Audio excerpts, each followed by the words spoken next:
Thank you, Jill, and good morning to everybody. I got to tell you, it truly is a thrill for us to have an event like this. You know, Jill and I have worked together quite a bit, as Jill has said, and Jill, remember the program we did in New Orleans. This is just before COVID hit, so we were able to get together, and we had a program where we had many patients and their families like you with acromegaly.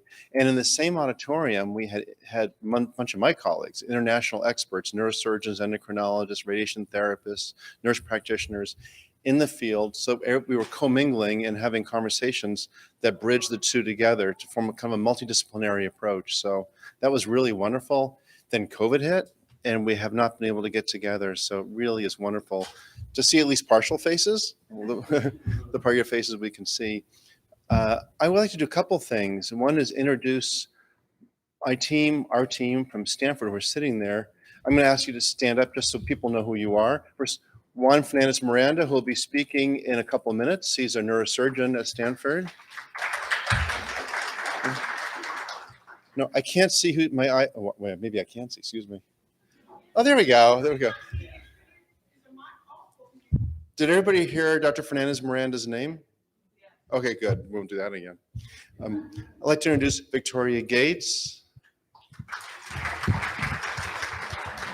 Olivia Chu, and Aaron Whip.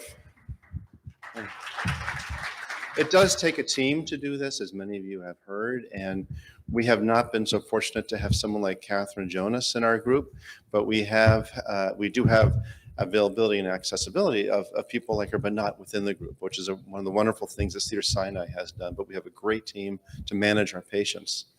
To you who are here and to all who are on virtual listening, what I plan to do over the next time is to kind of give a basic review of pituitary gland, what acromegaly is. This will be basic for many of you, but for some of you, it may be the first time you've heard this.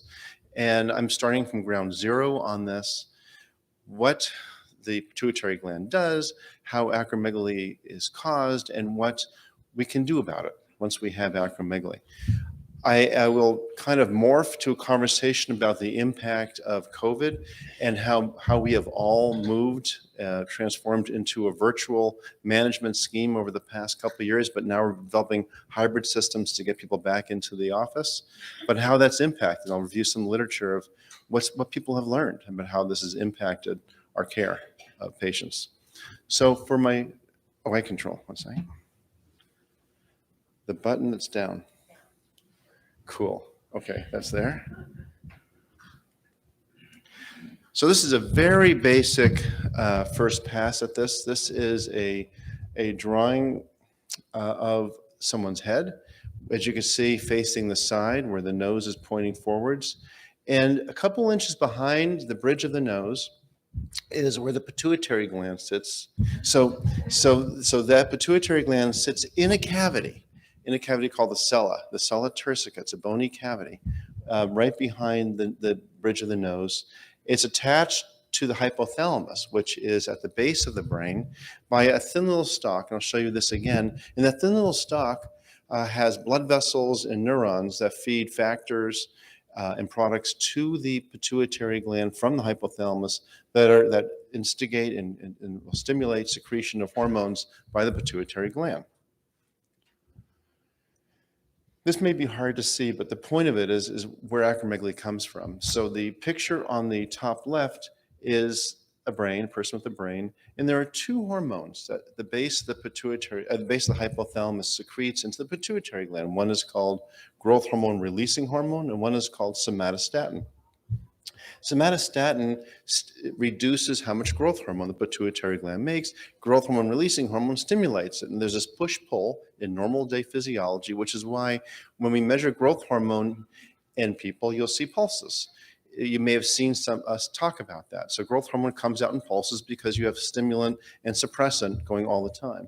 Somatostatin, this chemical I'm telling you that reduces how much growth hormone we make, is what we use for the therapy. So somatostatin analogs, meaning taking somatostatin and converting it into a compound that can have a longer stay in the blood. It's called half-life. That is octreotide or sandostatin. So sandostatin is taking this naturally produced hormone, somatostatin, and making it something that's medically useful so that we could use over a longer period of time during the day. So then what happens in acromegaly is that the pituitary gland, which is making growth hormone, starts making more of it. There's a tumor that's forming in the pituitary gland, and the pituitary gland is now producing so much growth hormone by this tumor that it changes all that you guys know what it changes in the body, and we'll talk more about that. Now, growth hormone circulates through the body, and the level of the liver tells the liver to make another hormone, and that's called insulin-like growth factor 1, IGF-1, which these letters that many of you are familiar with now. It's a marker for how much growth hormone we have. You could have acromegaly and growth hormone levels may be high, but they may not be so high during the day, and they may be relatively low during the day, depending on when you catch one of these pulses. But IGF-1 is more steady. It's persistently high, normal, or low, and it's a marker. It's like an integrated marker of how much growth hormone we make. So we use the IGF-1 level as a marker for how much growth hormone is present in the system. So if the pituitary gland has a tumor making too much growth hormone, so the growth hormone levels are high, you should see a high IGF-1. If someone has the opposite, has growth hormone deficiency for a number of reasons, so the growth hormone levels are low, you should see a low IGF-1. So it kind of gives us a sense of the status of growth hormone, and that's why we use it. It can be measured any time of day. It doesn't have to be fasting. So it's a super easy test that we have available to us to assess growth hormone reserve. Growth hormone stimulates bone growth and skin thickening and cardiac involvement, things we'll discuss again in a second. All the aspects of acromegaly that many of you have experienced come from too much growth hormone, either through the growth hormone or through the IGF-1 or both in many of these processes. This is an example of what we think about when we look at imaging, about when we see someone like yourselves and we're wondering if the patient has a pituitary tumor. So what you see is on the left picture is like on face, you're looking at an MRI of a pituitary gland. So what we're doing here, this is called a T1 picture, meaning that the fluid around the brain is all black. So right here now, if you can see this, so this is the normal pituitary gland right here, sitting in the bony cavity called the sella turcica. This long line going up, this is the stalk, those blood vessels and neurons I was telling you about that connects the pituitary gland to the hypothalamus right above. So when I'm looking at this picture, it's like I'm looking at this person who's looking back at me. So I'm looking straight on face to this person. Right here are the eye nerves. It's called the optic chiasm. So the concern is whenever we have a tumor of the pituitary gland, if it moves upwards and gets near and starts touching the chiasm, if not pushing on the eye nerves, that's when people can lose vision. And they can lose particularly on the outer realm. You'll be hearing more about that when Dr. Fernandez-Miranda discusses surgery and approaches and what the issues are when thinking about these tumors. But if the tumor pushes up northwards into that chiasm, that's where we have problems with vision. And people may notice the visual loss or may not notice, depending on how severe it is. And again, you lose the vision on the outside. So some people even say, boy, I just got in a car accident. I didn't see the car coming from the right. Or I've been bumping into the walls. I didn't see the wall on the left. That's how this can present, because you don't notice what you don't see until something happens like that. So this is a normal gland. And what I'm showing you here is the same pituitary gland from the side view. So what you're seeing here is that stalk of blood vessels and nerves right here. It's coming down into the pituitary gland right there. And you may notice there's little different colors. There's a bright white area in the back. That's the back of the pituitary gland, the posterior pituitary gland. And that produces the hormone, a couple hormones, but one of the main ones is called antidiuretic hormone. That's the one that if you don't make it, you have diabetes insipidus. You need that one to control water balance. If you have too much of it, which happens sometimes after these surgeries, then you can get low sodium, hyponatremia, that some of you may have experienced after these surgeries. So that hormone is critical. The other hormone it makes is oxytocin, which is important in delivery. Oxytocin is a delivery hormone. So When the mother's ready to start pushing and delivering, this is what's produced to help the uterus clamp down and start pushing out the child. Now this is, you just saw a normal gland. Now this is what a not unusual pituitary tumor looks like in someone who has acromegaly. So I'll just point out, this is not present here, obviously. So this is a mass which has moved, eroded through the floor of the cell latticus, so it's moved down through the bone. Sorry. And this black circle here is a carotid artery. That's a blood vessel. So you could see that it's now kind of almost surrounding that blood vessel, which could be a problem as well, at least pushing on it. And it's moved north. Now it's almost at the optic nerves right up here. This is not exactly pushing on the optic nerves, but it's up there near there. But this is what we call a macroadenoma, defined by more than 1 centimeter. So it's more than 1 centimeter. That's by definition a macroadenoma. And I would say this is a macroadenoma. It has pushed through the floor of the cell latticus here at the bottom, and it's moved into this area here. And this area here, as you'll hear a lot more from Dr. Fernandez-Miranda, but this is an area where there's many blood vessels called the cavernous sinus. And when tumors get involved there, the surgery becomes a little more complex. And this is clearly where someone who has acromegaly needs to see a surgeon who's done a lot of these and has a great deal of experience, because surgery in that area can be complicated unless someone had, even in all hands, but much less so in people who've had a lot of experience. This is an example of the tumor from the side, so you can see.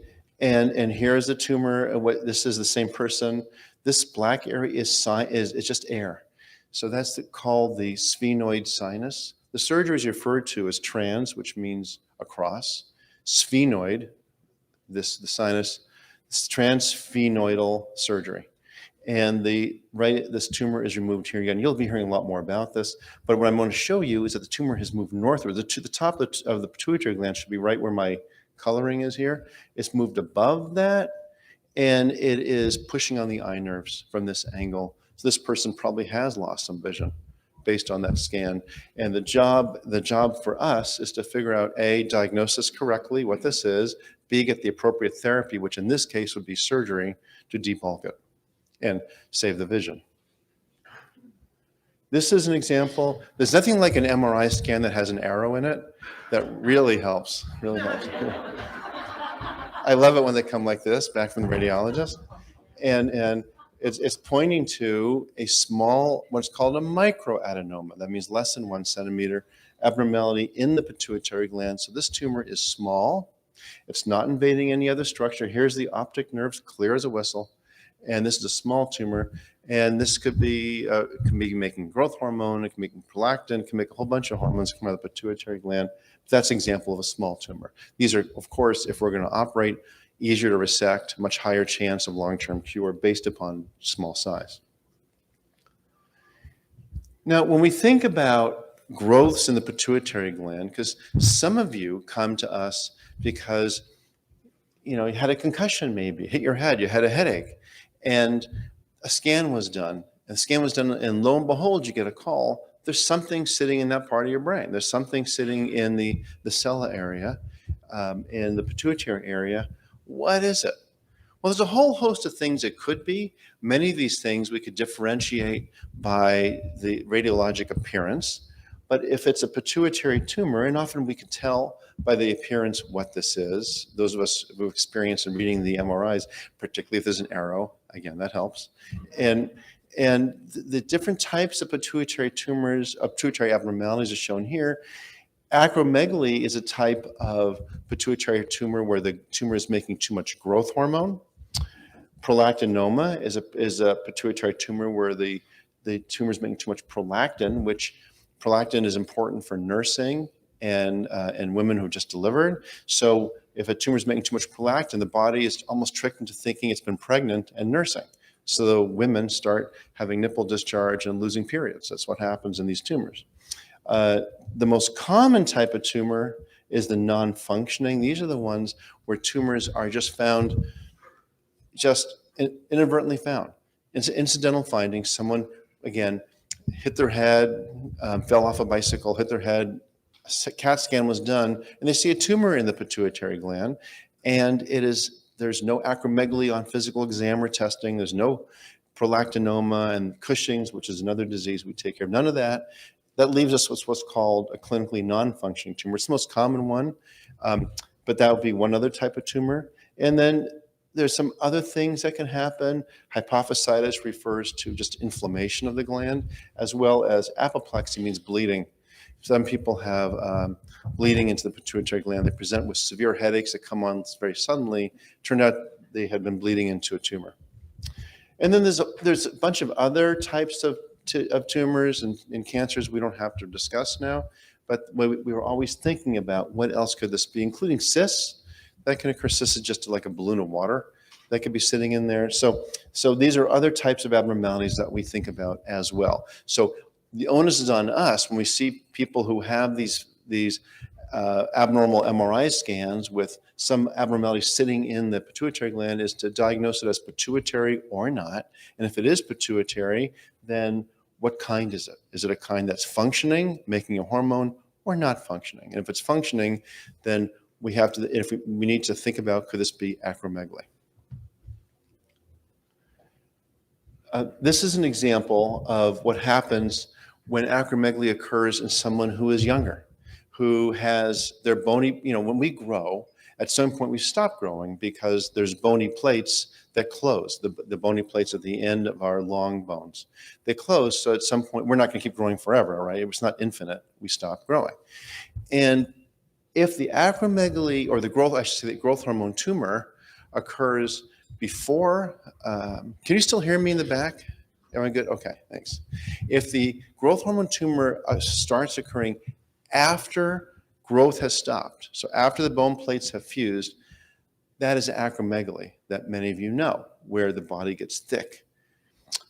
If the disease starts before the bony plates have fused, people can grow longer, and that is what's called gigantism. Here's an example of someone who apparently put his little town of Romania on the map because he was such a good, this is not confidential, this is Sports Illustrated article on him, so I'm not telling anything that not the rest of the world has heard about. And there he is towering over Shaquille O'Neal, so I mean, he's pretty tall. And Romania on the map, and he came here to play in the NBA, and it was found in the NBA combines that he was diagnosed, and poor guy had a lot of troubles because he had spinal disease from the acromegaly, a lot of back pain. He was winded at first because people with acromegaly can have thick hearts that may not pump as well. And he ended up being on sandostatin therapy, surgery, sandostatin, and some other therapy, all in the article. I'm not breaking confidentiality. And he was able to play a number of years in the NBA because of that reason. But he was dealing with chronic manifestations of acromegaly or gigantism while trying to be playing at an elite athlete status, which is hard to do in the best of times. George Marijan, I think it's pronounced.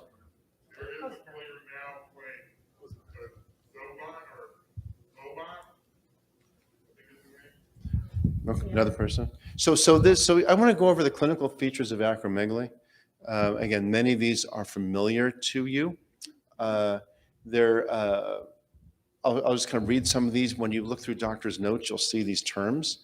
One is frontal bossing, and what that refers to is that the frontal bone kind of gets protuberant. It comes out. And that's because the sinus is getting large. The frontal sinus, the air pocket below is getting large. The frontal bone comes out. Many of you noticed that. The nose, the tongue, the lips can get thick. Growth hormone has sodium retaining properties, so people swell. Everything gets thick.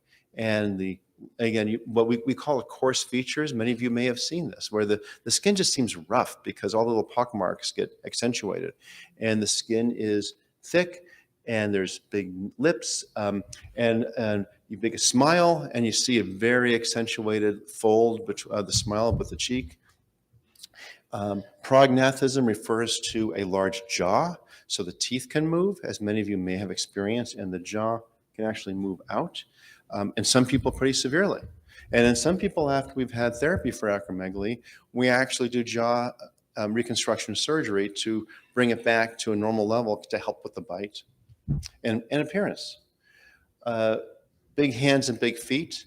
It's interesting when you go back and ask patients by and large, what brought you to tell a doctor I got a problem, or when the diagnosis was made, what the chief complaint was that the doctor heard.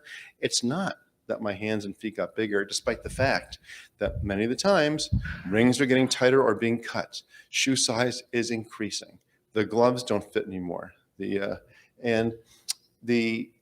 that's not what people describe in general. What generally brings people to the diagnosis is more of the case of headaches. Why am I having such bad joint pain? Why am I having such bad headaches? I was inadvertently found to have a pituitary mass. For women, it's mostly menstrual periods are irregular, and that leads to the diagnosis. So it's not like people are saying, how come my hands have gotten bigger? In general, why is my face changed? People generally don't say that.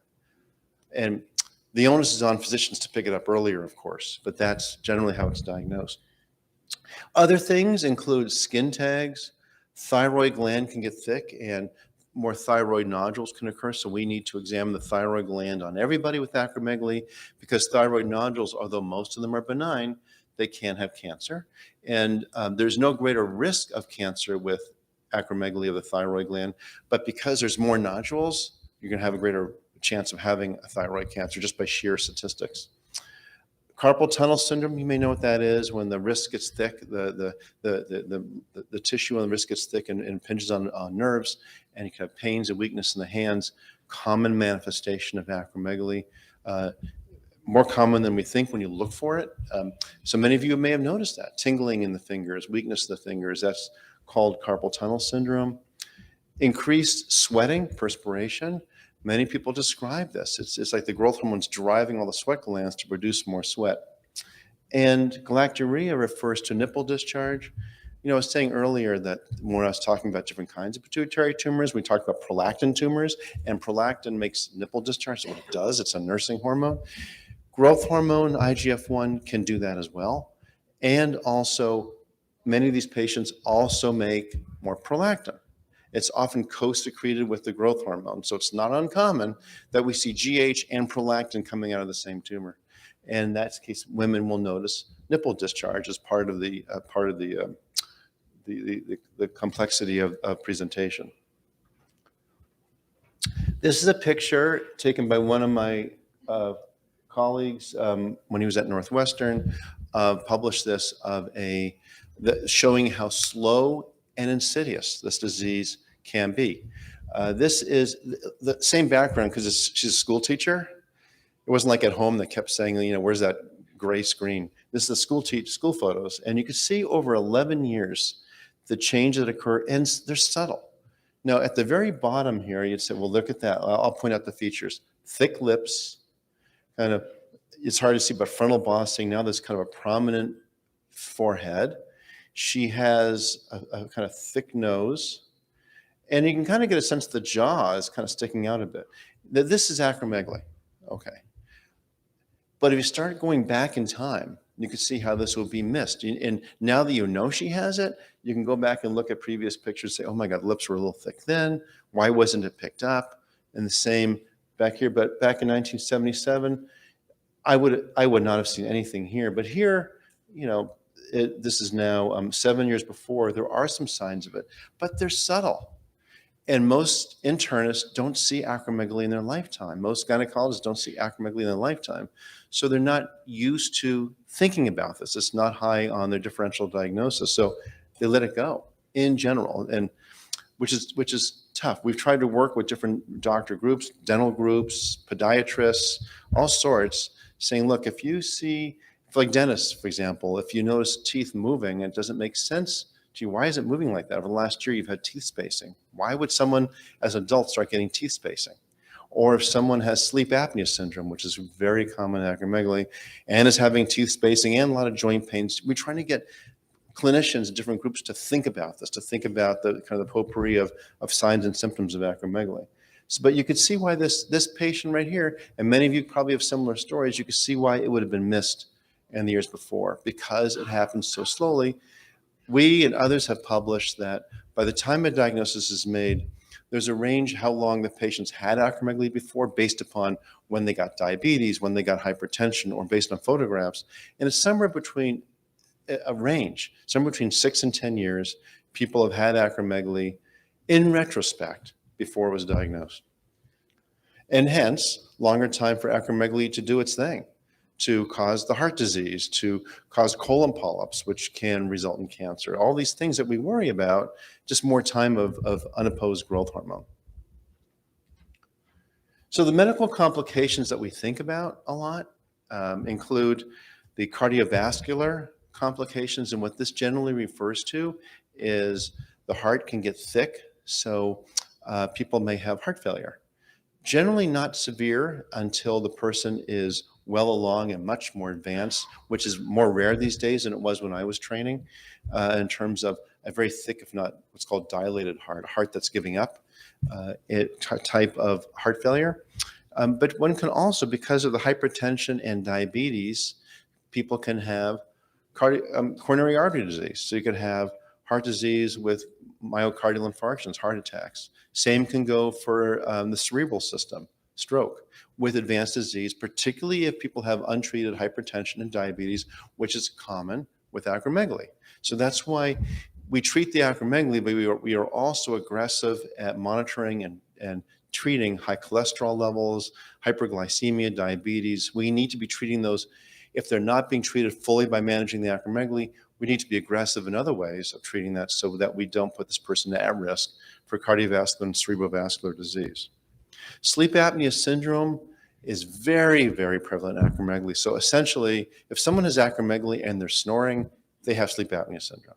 Sleep apnea syndrome refers, if those who don't know, to a situation where the back of the throat closes up during sleep, and it manifests where a partner will say, you're snoring, and then all of a sudden you stop snoring, and it seems like you're not breathing forever. It's probably only a matter of many seconds, but you stop breathing, that's called apnea, stop breathing, and then starts breathing again. And during that time, oxygen levels are falling in the blood. And you can imagine if this is happening in a repeated basis, that can do damage. It could lead to heart failure. It leads to people waking up in the morning feeling that they had the worst quality sleep every morning. So they wake up tired, feeling like they've been drinking all night, when of course they haven't been drinking all night or drinking at all. And so they feel kind of foggy from that. Fatigue, morning headaches, very common with sleep apnea syndrome. If someone has acromegaly and is not snoring, they probably still have sleep apnea syndrome. And the numbers are about 60% of people who aren't snoring still have this. So anybody who has sleep apnea and is tired, feels like they're not getting good quality sleep, is waking up with headaches, we really do push for sleep studies to see if they have sleep apnea, because we want to make a diagnosis and treat it, sometimes with CPAP, sometimes other devices, those masks can be put on the face. Once we treat acromegaly, that can improve, but doesn't always go away. So that may be a kind of permanent fixture of acromegaly. And by the way, the other issues, cardiovascular disease, hypertension, diabetes. The hypertension, diabetes improves with therapy, does not always go away. So people may notice that, oh boy, I had such bad high blood pressure. I was on my doctor put me on 3 medicines to control my blood pressure. Now I'm only on 1, or now I'm not on any. So it gets much better. The malignancy risk, means cancer risk, is one that there's been a lot of discussion on. It appears, so what we know is that growth hormone could drive cells to grow. That's what it does. So could there be a risk of cancer with this? Now, the studies from a number of years ago suggested that there was an increased risk of colon cancer. What we do know is that there's increased risk of colon polyps. So colon polyps, much more prevalent in people with acromegaly than in non-acromegaly people. Colon polyps can be pre-malignant. Everybody with acromegaly, in my view, and when I published the American Guidelines in Acromegaly, we suggested that everybody, no matter what age, gets a colonoscopy once we've made a diagnosis of acromegaly, and then the frequency of follow-up kind of depending upon what's found at the colonoscopy. So if people have polyps, then probably more frequently. Polyps are pre-malignant, can become malignant, so you want to get them out of there. And then there have been studies showing increased risk of colon cancer. We published a series some years ago of 164 patients with acromegaly, didn't see one colon cancer, but we were pretty aggressive about removing polyps. So it's unclear right now if cancer really is an increased risk with acromegaly, but there's some other data which are of interest to us and important, that even if there isn't an increased risk of cancer, if someone does have cancer, it could be more aggressive. So if you look at people, for example, of acromegaly women and have breast cancer and are undergoing chemotherapy for this, that we need to be super aggressive at managing the acromegaly, at normalizing the growth hormone and IGF-1, because it does appear that that woman's chance of beating the cancer may not be as good unless we get rid of the growth hormone. So that's a very important part of this as well. Arthropathy, that refers to joint pains. Many of you may be familiar with this, with the joint pains that happen with acromegaly. It can be any joint. Ones that are really painful for people are the ones in the weight-bearing areas, like the hips and the knees and the back. In fact, so acromegaly causes a destructive arthritis, kind of like an accelerated aging arthritis. And it's an inflammatory arthritis. So if we're able to treat the acromegaly, this can, to some extent, improve because you get rid of the inflammatory part of it. But the problem is that the joint aches persist. If you look at people with acromegaly who've been successfully treated, so the tumor is removed, growth hormones come down, IGF-1 is normal, or they're controlled on sandostatin or somatoline or whatever drug we're using to treat acromegaly, it's controlled, then if you ask those people 5 years later, 10 years later, what still bothers you about the acromegaly? What still keeps you up? What's concerning to you? Number one on that list is the joint aches. This has been published on quality of life surveys. So look, the joint pains, because it's not unusual that people need to have a hip replacement done 5, 10 years later. The pain persists. You were able to reduce the pain somewhat, and some people the pain goes away. But the biggest concern is the arthritis, which is the joints have already had some destruction, the pain persists. So that is probably the worst for many patients down the line. There's also an increased risk of dying from acromegaly. And the numbers are in active acromegaly, inadequately treated acromegaly, that there's about a 2 to 5 chance of dying young. And if you look at why people die, it's the stuff I was just telling you about. It's the heart disease. It's the cerebrovascular disease. It is the respiratory, refers to sleep apnea syndrome that's caused heart failure. Cancer can be one of the causes of death as well. So, what we also know, there have been a number of studies, some from me, that have shown that if you can lower the IGF-1 to normal, you bring the growth hormone down, that risk of dying is essentially erased. I mean, not risk of dying, we're all going to die, but risk of dying early is what's erased. Thank you. Yeah. Yeah, get that right. So that risk of premature death is erased. So again, it is imperative that your clinician ensures that you are adequately treated and that your numbers, your biochemical index of acromegaly, IGF-1, for example, is in the normal range, because now that risk gets negated. I'm going to move to how we test for acromegaly. So we discussed what is acromegaly. We talked about how it presents and many of the signs or symptoms that many of you, both here and across the world who are listening in, have experienced. Then the question, though, is how do we diagnose it? So the problem is measuring growth hormone is not terribly useful. There's no cutoff of a random growth hormone. Random meaning it's 3 o'clock in the afternoon, we measure a growth hormone and it's high. We don't know what the right cutoff is. It could be impacted by a lot of factors. Running up the stairs to the lab can make the growth hormone level go high.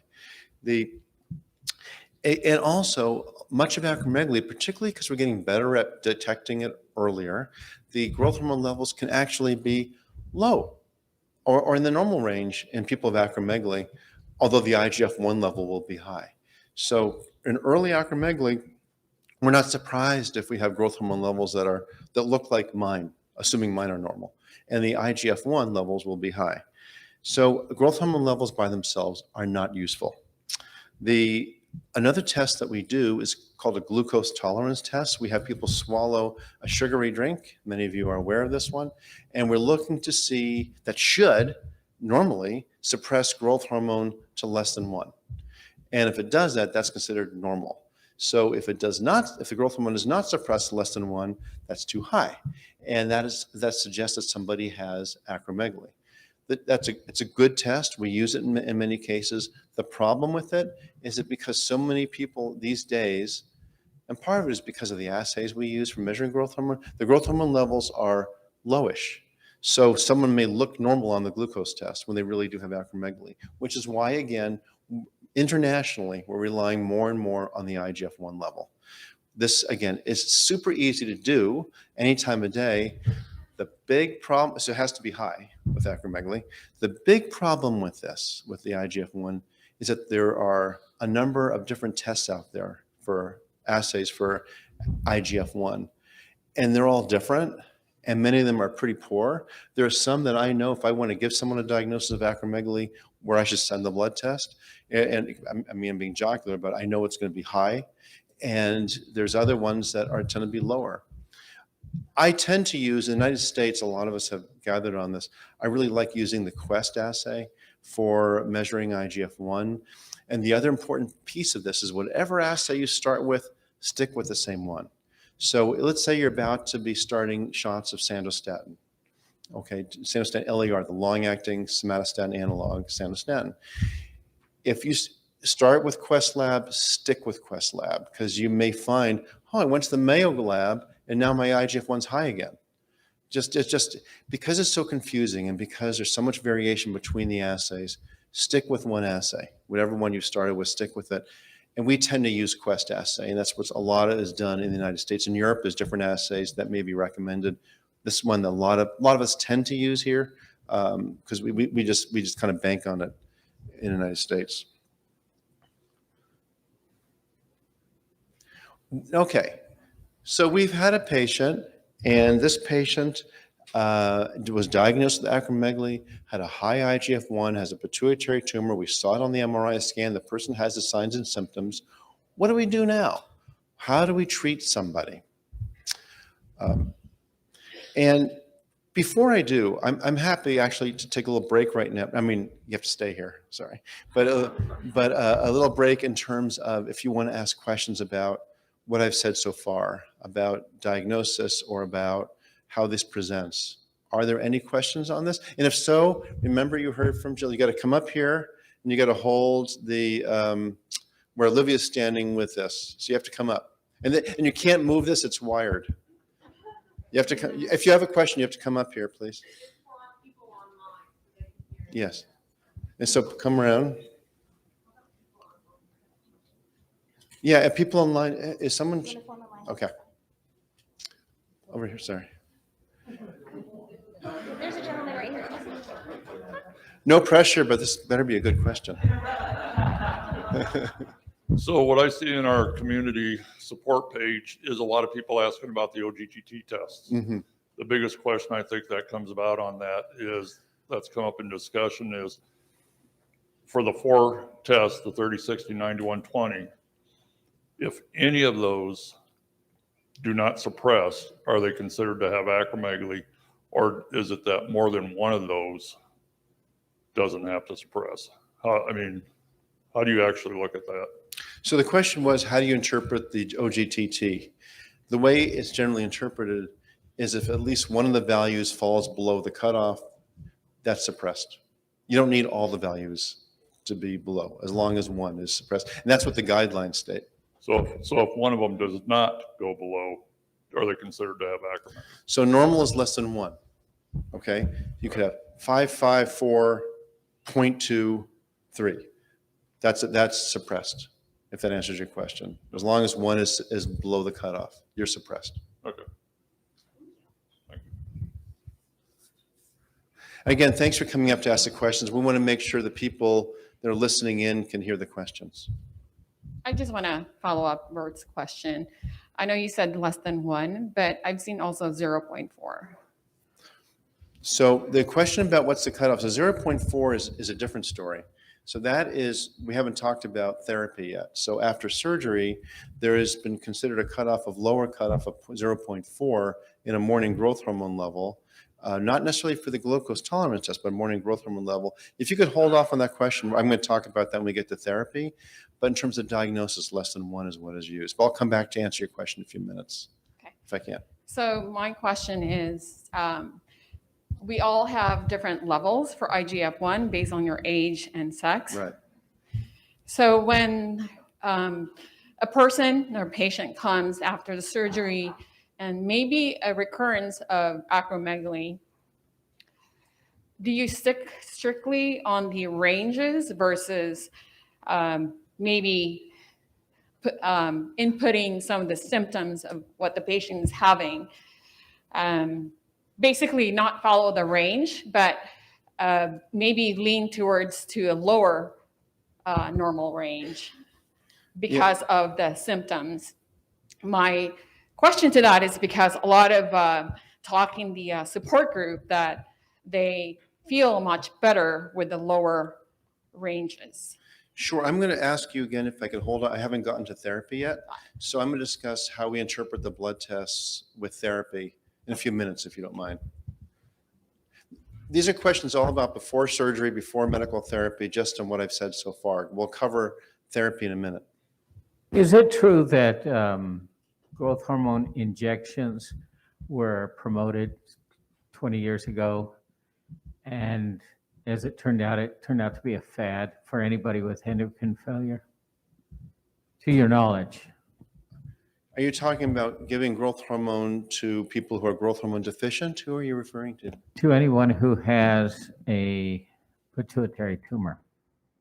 But I'm going to answer that briefly in another context. So that's Excellent. different. So growth hormone is one of the pituitary hormones that is produced.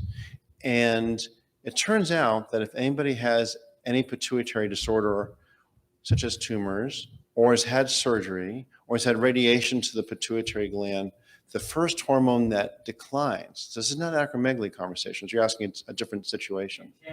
Yeah, you're asking a non-acromegaly question. And in that situation, growth hormone is the first hormone that declines and the most commonly to be deficient.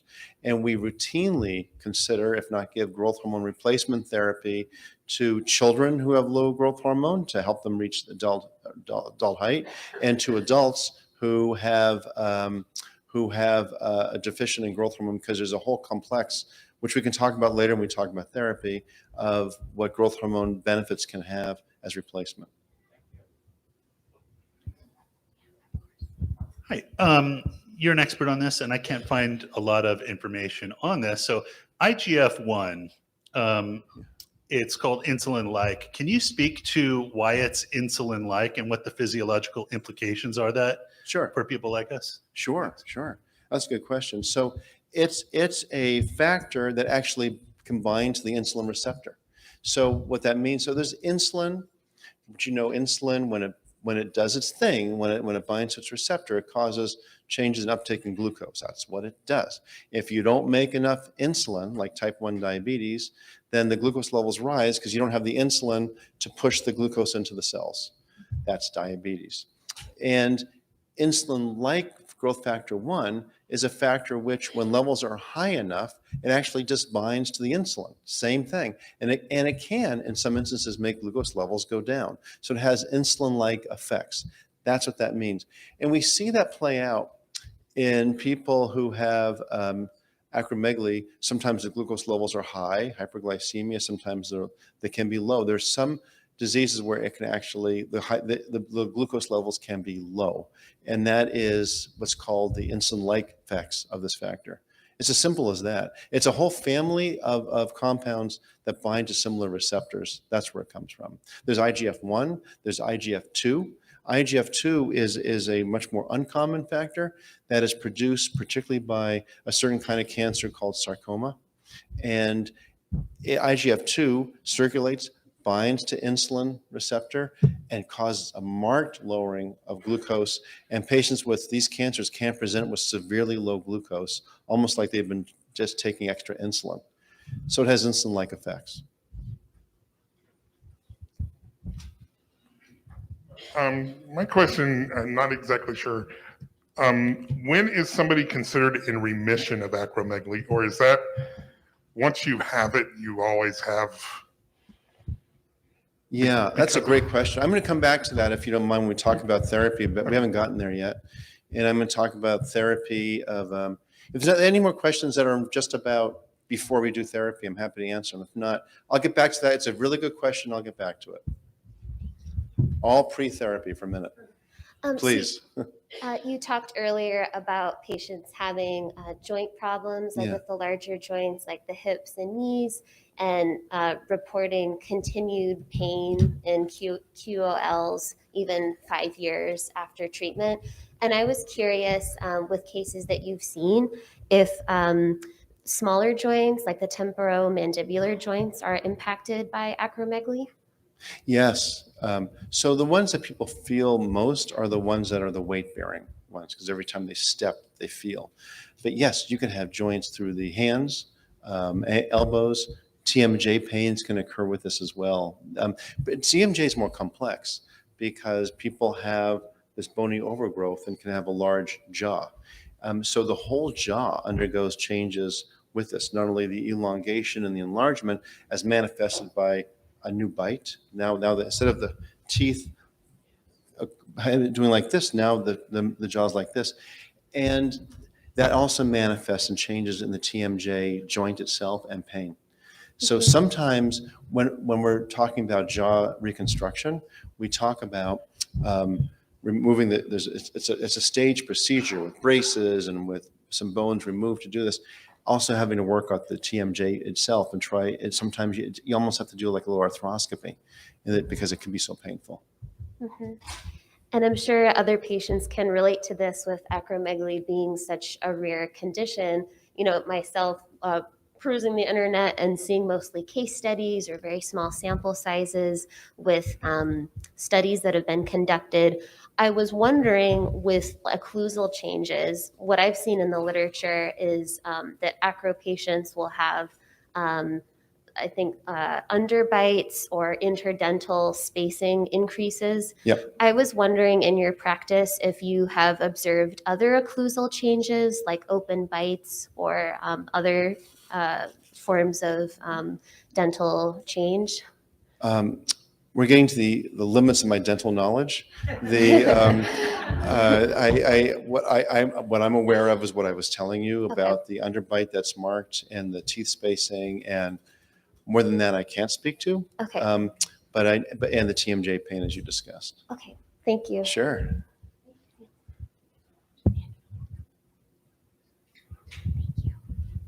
Hi, I just wanted to ask, going back to maybe questions that you might have asked, or acromegaly, or prior to people knowing that they have acromegaly, if they experienced other things like, excessive comments of when you choke on saliva or fluids, and people, you just tell, oh, I went down the wrong pipe, or excessive biting of the tongue as a precursor. If that was like an awareness or any sort of question that a medical person might ask somebody.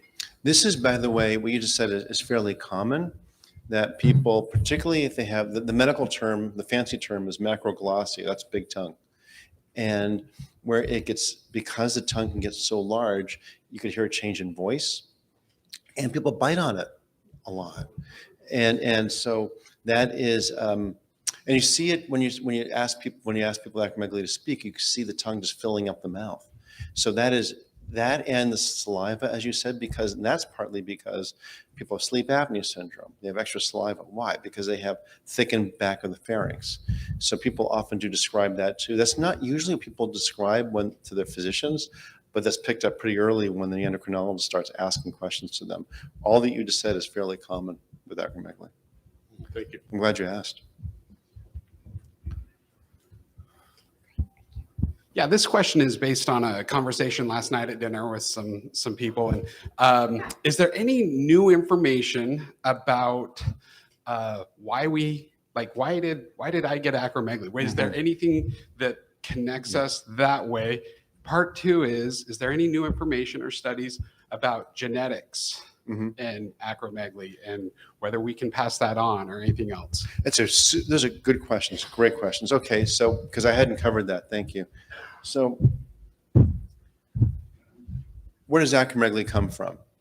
So about 96, 97% of the cases, we have no idea. There must be a mutation that happened, something that happened in the person. We call this a sporadic case, meaning it just occurred. Whatever caused this to happen, it's really interesting that it doesn't appear to make someone more prone to cancer in that tumor. So these tumors are, so a tumor, for those who don't understand, just means too many cells. Like a wart is a tumor. You can cut it off, you can burn it off. It's harder to get to the ones in here. It is not going to metastasize. It's not going to spread that way. Whatever caused these tumors to start and to grow, whatever that factor is, it's not enough of a factor to make it turn into a cancer. So that's one point of this. And that it's very, very rare that patients have cancers of these tumors. Exceedingly rare. I've seen, I don't know, 10,000 people with pituitary diseases in my lifetime, and many, many hundreds with acromegaly. And I've seen one cancer, but it was very obvious from the get-go. It was spreading. It was not like the tumors I showed you on the scan here. So whatever the mutation, the changes that caused it, does not seem to make someone prone to cancer of that growth.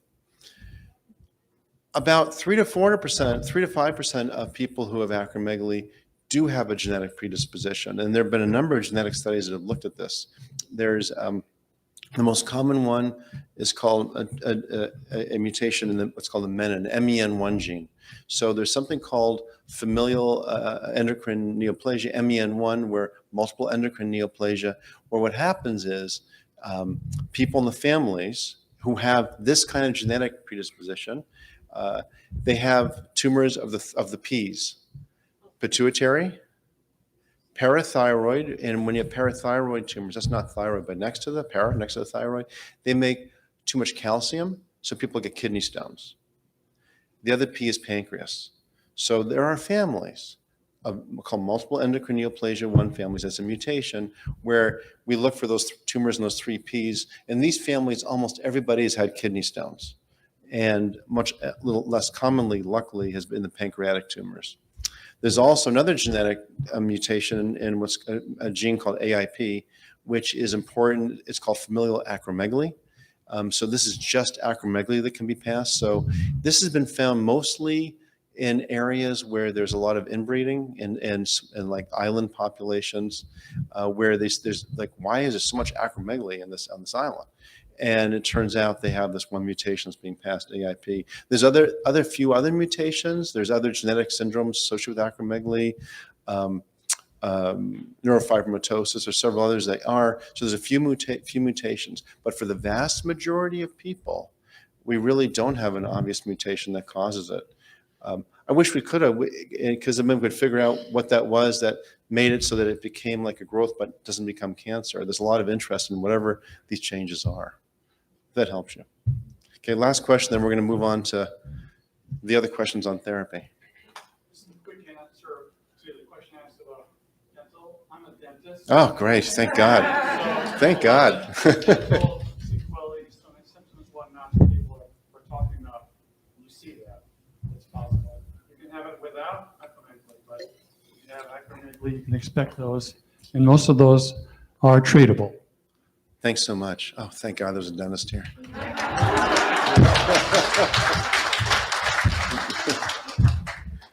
Phew. So we're going to move to treatment. I'm trying to remember the questions that were asked because we hadn't gotten to this yet. We're going to do this now. So when we think about the approach to patients with acromegaly, we think about using surgery, we think about using medical therapy, and we think about using radiation therapy. Those are the options we have.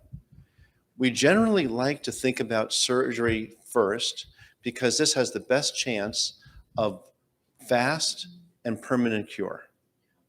And if somebody has a tumor that's relatively big or very big and is pushing on the eye nerves, you want someone to take out that tumor right away. You want to prevent visual loss, if not regain the vision that's lost. So surgery is for the vast majority of patients the first way to go. And you can get pathology specimens. You can look under the microscope. You confirm what it is. All those things with surgery. Second. You're going to be hearing a lot more about surgery in a few minutes by someone who actually does it. And so I'm just going to just real briefly say, the smaller the tumor, the less invading it is of the surrounding structures, the better chance the surgeon can get it out. And I'm showing here some micro or the small tumors, macro or the bigger tumors, and these are international rates that if it's a small tumor, up to about 90% of them can be removed at surgery. Remember I showed you the one with the MRI with the arrow? That's a small thing. The bigger ones, particularly if they're spreading outside of that area and near where there's blood vessels, near the carotid artery, a little trickier. And the cure rates internationally go down.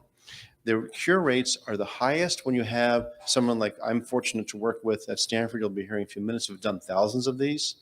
And the outcomes are so much better than someone who doesn't do a lot. So probably the most important thing you can do, and Jill and her team, when giving information out to patients, particularly if they're new with acromegaly, is to suggest find a surgeon who really knows what they're doing, has done a lot of these. If they say, oh yeah, I did one a couple of years ago, and then I heard there may be someone coming next week. That's not what you want. You want someone who does, 100, 200, 300, 400 a year.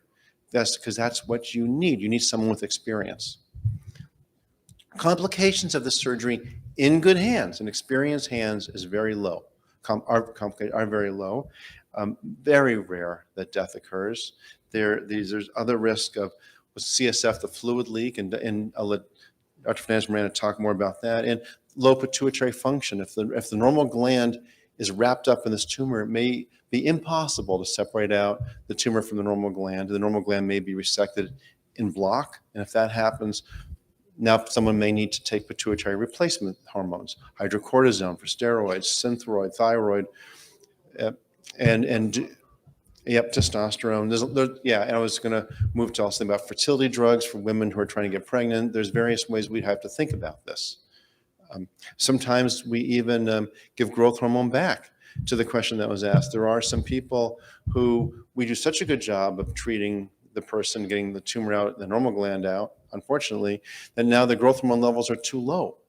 And sometimes we even replace it because, to answer your question, because some growth hormone deficiency in adults can cause fatigue, cause some cognitive changes, people don't remember as well. And we give growth hormone back and lose muscle mass, gain some fat. And if we give growth hormone back, which we do uncommonly, then that may help people feel better after surgery. So that's a weird thing. You take someone who's got too much growth hormone, make them low, now you're giving some back. However crazy that sounds, it does work and is effective in some people, uncommonly. Okay, so let's say, and so you're going to hear more about surgery in a minute. So let's say that someone had surgery and a big piece of the tumor was removed, but there's still some left. Mostly on the sides, as you'll be seeing. If there's some left, it's usually on the sides where there's blood vessels. It's called the cavernous sinus on the sides, because it can be tricky to get in there and you don't want to cause damage. So there may be some left. So what can we do? Well, we can call the surgeon and say, hey, can we try again? Can we reoperate? And we can, but what happens is if you had an experienced surgeon the first time, there's probably not a lot left that's easily accessible. So you may not be able to reoperate. At this point is where we generally talk about medical therapy and or radiation treatment. My practice is I try to jump first to medical therapy and try to get the person controlled. And then we talk about the role of radiation therapy after. But that depends on where one is in the world. There's some places where medical therapies are expensive and not available, whereas radiation treatment is, and they may jump to radiation first. There's some places in this country that feel much more comfortable just giving radiation up front. So there's different practices. It's not right or wrong one way or the other. My practice is I prefer to try to get people controlled medically first to make them feel better, and then talk about radiation treatment. And we'll explain why in a minute. This is an example of a person. This could be one of you. This is a patient who's 36, as a male. He presented with headaches. He was diagnosed by his neurologist because he had headaches and the MRI scan showed a mass. He has high blood pressure. Arthralgia means joint aches. He has sleep apnea syndrome. And this is the same MRI I showed you earlier that shows this large growth here. This is a macro tumor, more than 1 centimeter. So he has surgery. And as you see by this MRI down here, that much of it is removed. Much of it is removed, but there's still some left over on the side in that, around the blood vessel in that area called the cavernous sinus, because that's where it gets tricky to operate. He's got some left over. His IGF-1 came down, but it's still a little high. It's a couple times the normal range. So it's still a little high.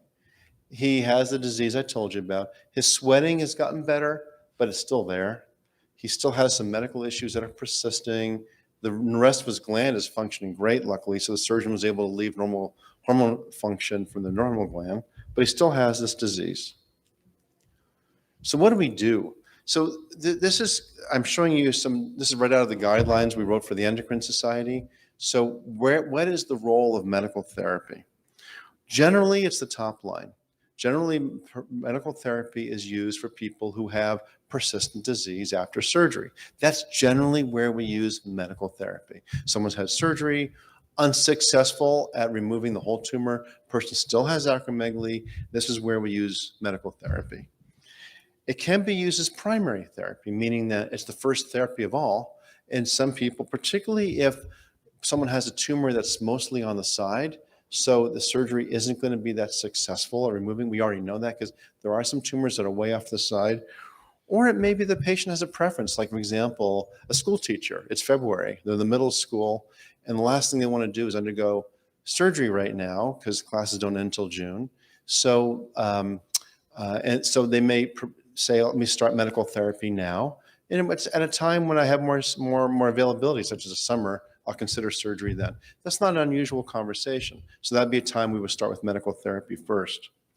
One other important point, there's been discussion internationally about whether medical therapy, such as using sandostatin or somatostatin, one of the somatostatin type drugs, if using it up front will make the tumor smaller or softer or more easily suckable, if that's what surgeons say. I don't know.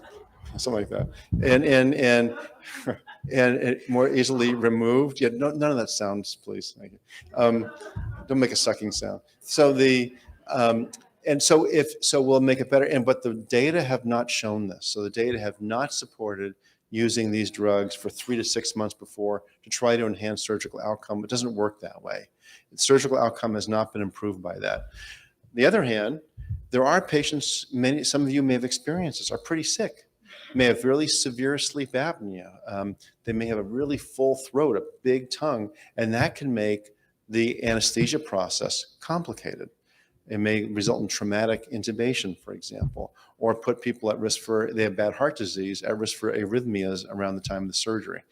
So if someone is medically ill in that way, we do give medical therapy up front to try to reduce the swelling, try to reduce the heart issues, to try to reduce the amount of sleep apnea syndrome because the throat's all clogged up, to try to enhance the safety at the time of surgery. So there are times when we use medical therapy up front for that, and that may have been with some of you. Otherwise, we go right to surgery. So wrong button. So what are the therapies that we have? And some of you may be receiving some of these therapies, but I just want to walk through some of these. The first ones are called the somatostatin drugs.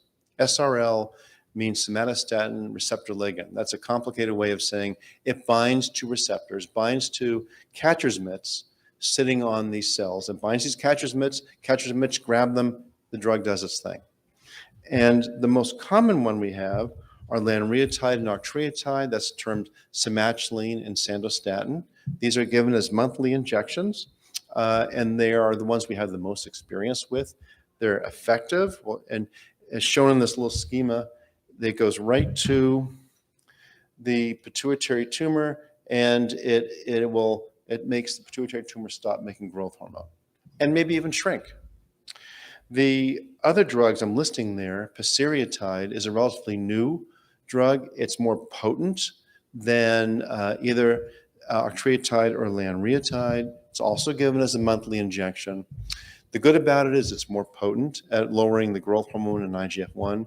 The concern about it is that many people who take it, remember we were talking earlier about different effects upon insulin and insulin receptors and glucose, this has a higher chance of causing diabetes. So it's pretty common that glucose levels rise with this because it makes insulin levels go down and glucose goes up.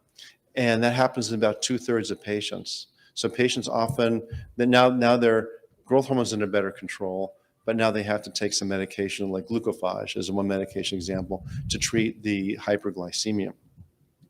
Oral octreotide, I'll be speaking with. This is the newest on the block.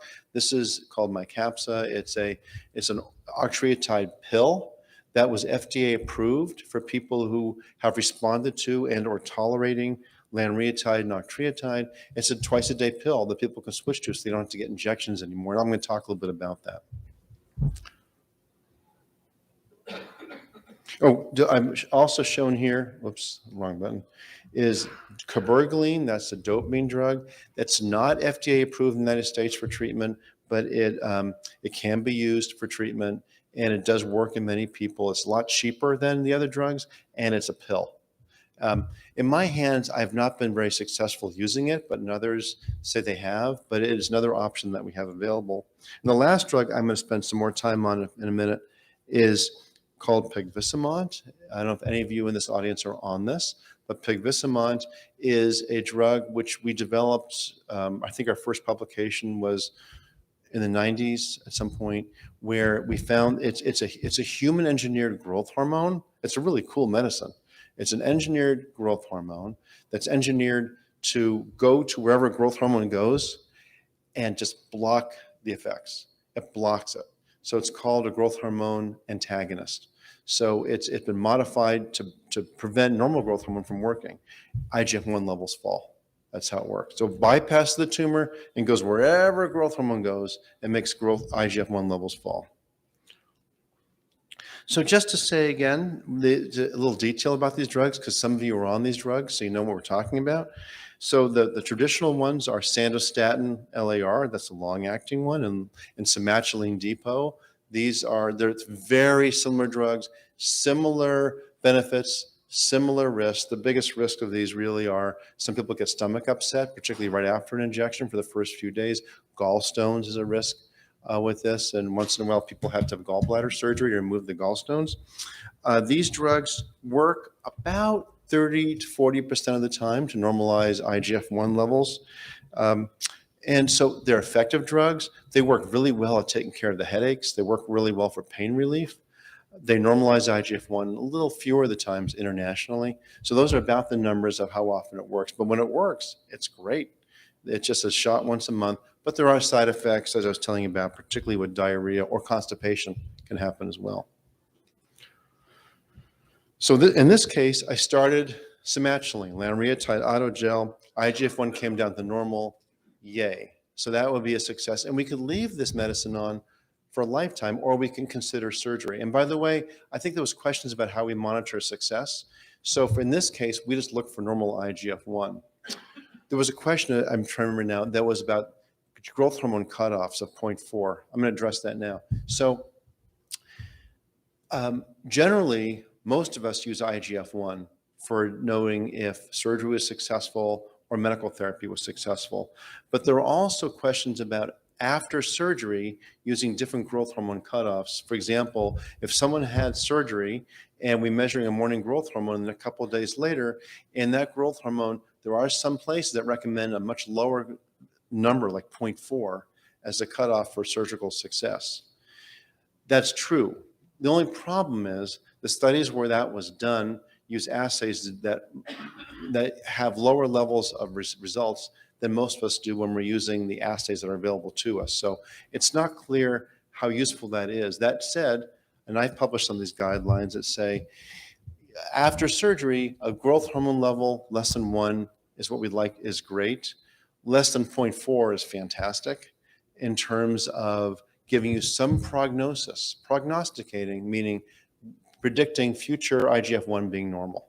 So that's how the 0.4 value is used. For the glucose tolerance test, the value is pretty much still using 1. as that cutoff. I published an article using whether we should use lower values like 0.4, but we pretty much stated that's still under research. We should still use the 1.0 at this point. I think there was a question about that. Let's keep going. Okay. So here's an interesting situation. So the person responds to the somatulane and then reads about this oral octreotide and asks, what does that mean? Can I try that?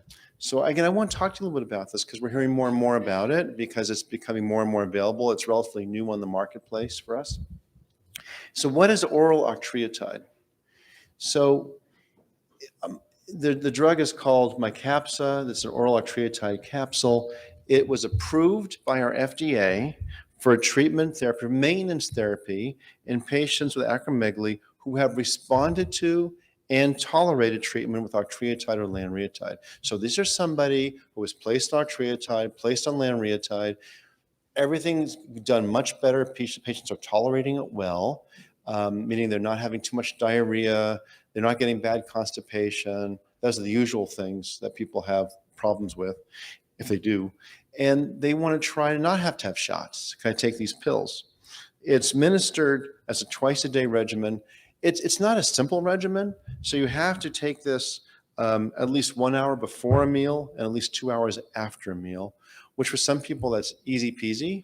For other people, it's a little tricky, particularly people on the run or forgotten they just had a piece of toast, for example. So the regimen can be somewhat tricky. And if you're taking Pepcid or Meprazole, those are the PPIs for a stomach upset, it can affect ability to absorb the medication as well.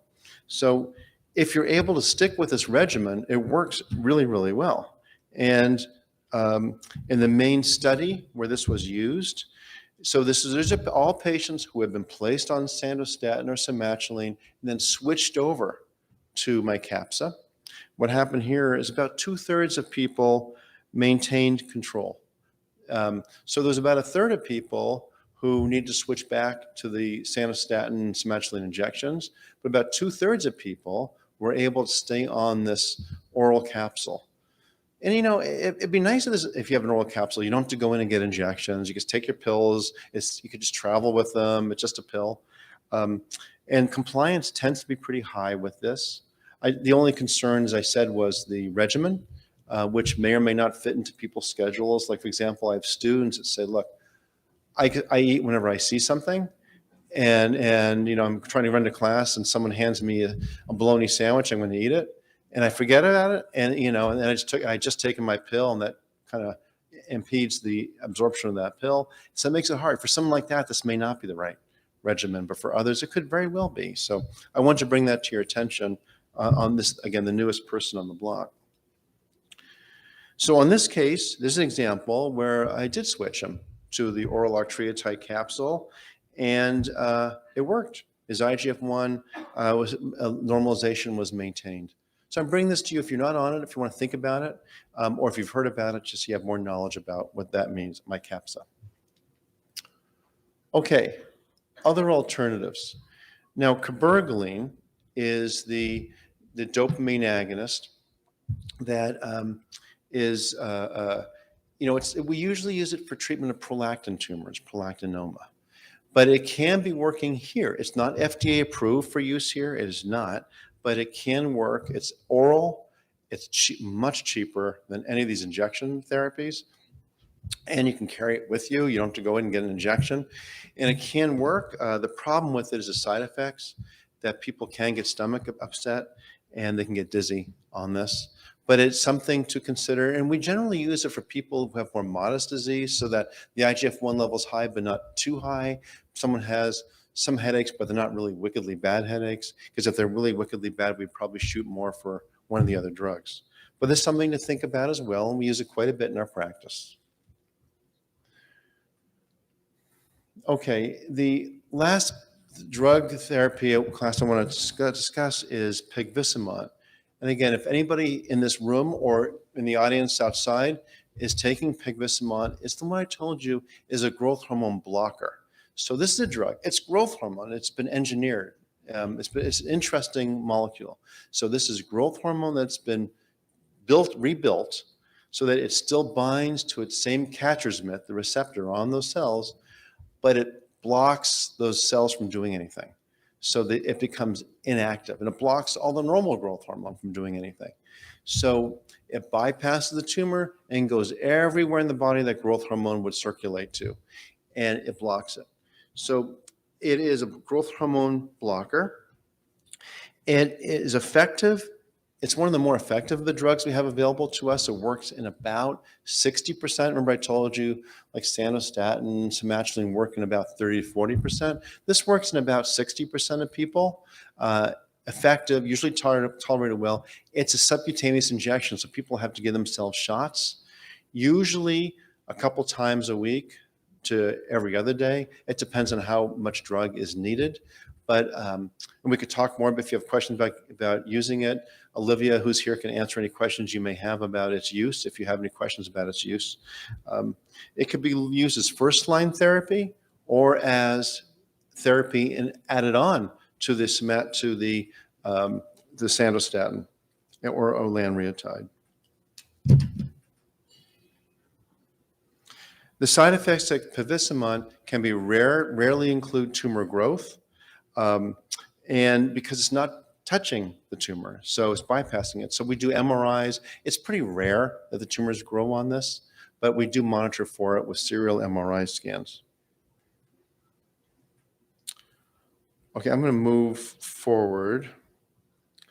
I'm going to stop there for a minute because I know I just saw the time. We need to move to another section, but I just wanted, I think there was another question on, good question on how do we monitor people? Do we just use blood tests, or do we also listen to signs and symptoms?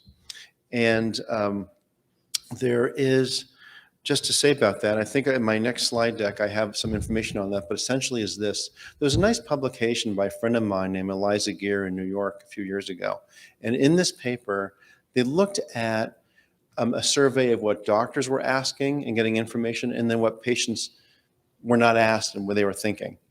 And what it showed was there's a number of patients who said that, I take a Sandostatin shot, it's once a month, but near the end of the injection period, I'm finding more headaches again and more sweating and more symptoms, but the doctor didn't ask me about it.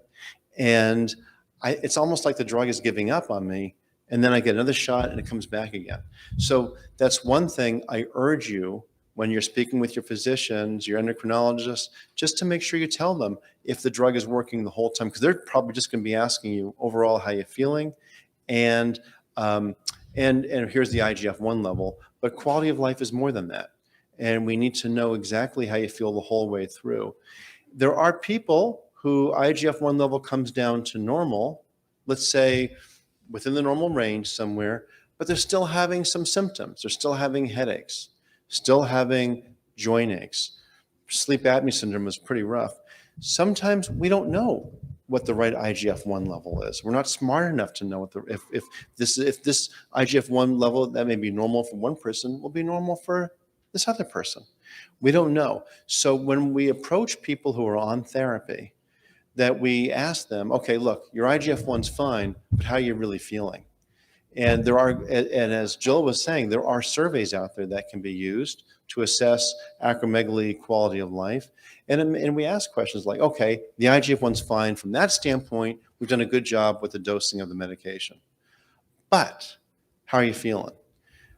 Headaches, joint aches, sleep apnea. Are you having shortness of breath when you're walking? These kinds of questions. And if the answer is yes, sometimes we push the dose even more, realizing that the blood test measurement we had, yes, it's quote unquote normal, but it may not be normal enough. So really the therapy, that the kind of the endpoint of precision therapy for each person needs to be individualized.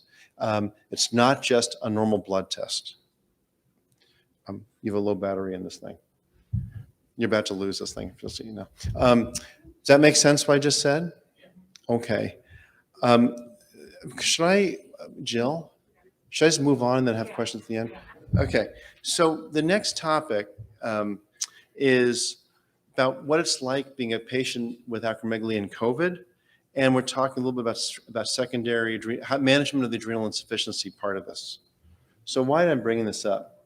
And this was brought up earlier by somebody that we all switched. You switched, we switched to telemedicine during COVID for obvious reasons. And there's been a lot of consideration of what does this mean for people? What did this do for access? What did this do for prescriptions? What did this do for care? Because we weren't seeing people in person anymore.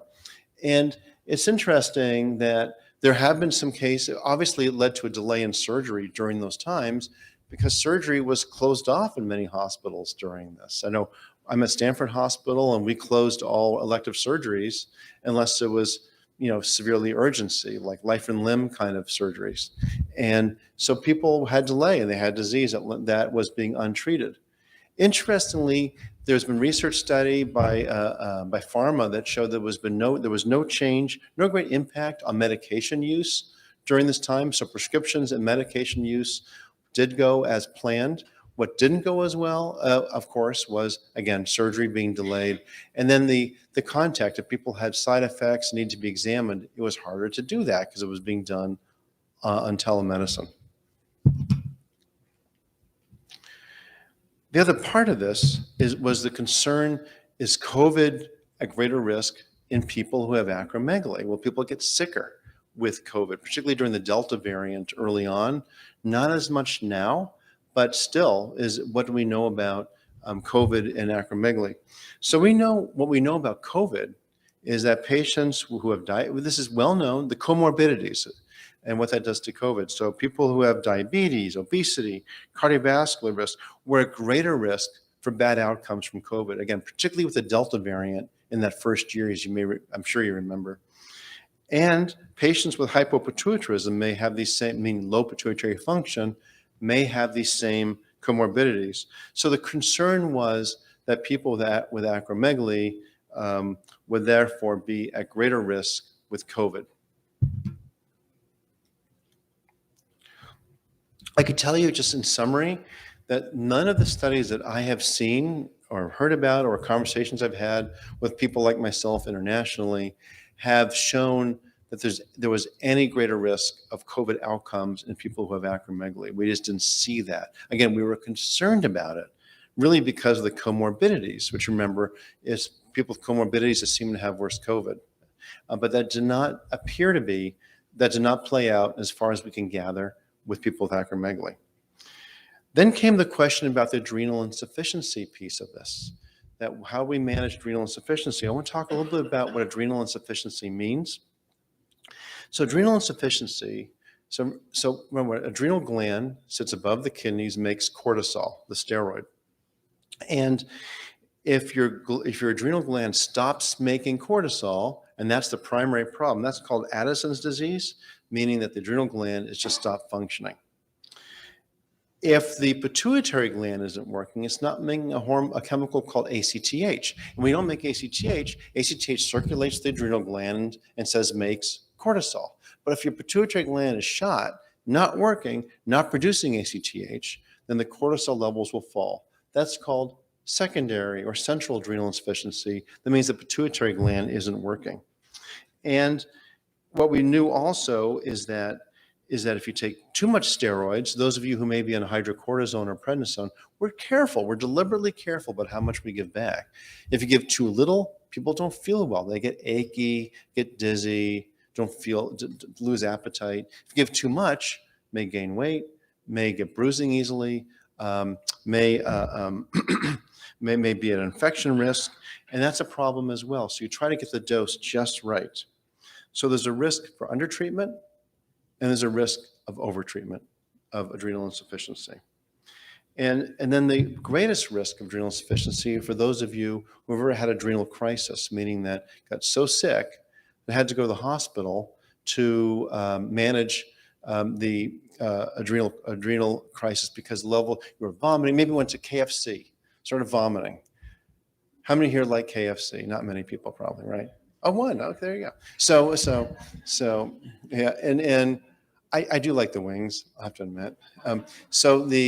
But if you get sick from it, and you can't keep your steroids down, you got to get them some way. And that can lead to adrenal crisis. That may lead to necessity of an emergency room. So before we get into that management, what do we know about COVID and adrenal insufficiency? There have been a couple studies that looked at outcomes of adrenal insufficiency during COVID. There was one Italian study. They had most of the data up front, because remember, it started in Italy and near Milan, essentially, ground zero for COVID. And one study that looked at patients with both primary and secondary adrenal insufficiency showed that COVID didn't seem to have any different, it wasn't impacted in any different way. So the good news in this study, there was no difference in cases of adrenal crisis in patients with COVID. So it was just like any other infection where you're told you need to increase your dose. I'll tell you a little more about that in a minute. Increase the dose of steroids if infected, but it didn't appear that COVID caused a greater degree of adrenal crisis, meaning severe enough adrenal insufficiency necessitating emergency room. In another study, there was a survey of a lot of people with adrenal insufficiency that there was no difference really in changes in doses of steroid doses that were done during the pandemic or before the pandemic. So it didn't look like by these studies that there was any real risk of having adrenal insufficiency more than the usual risk in the time of COVID. Now, adrenal crisis, what that means is that there is a mismatch between the need and availability of cortisol. You need so much more for whatever reason, and there's not enough there.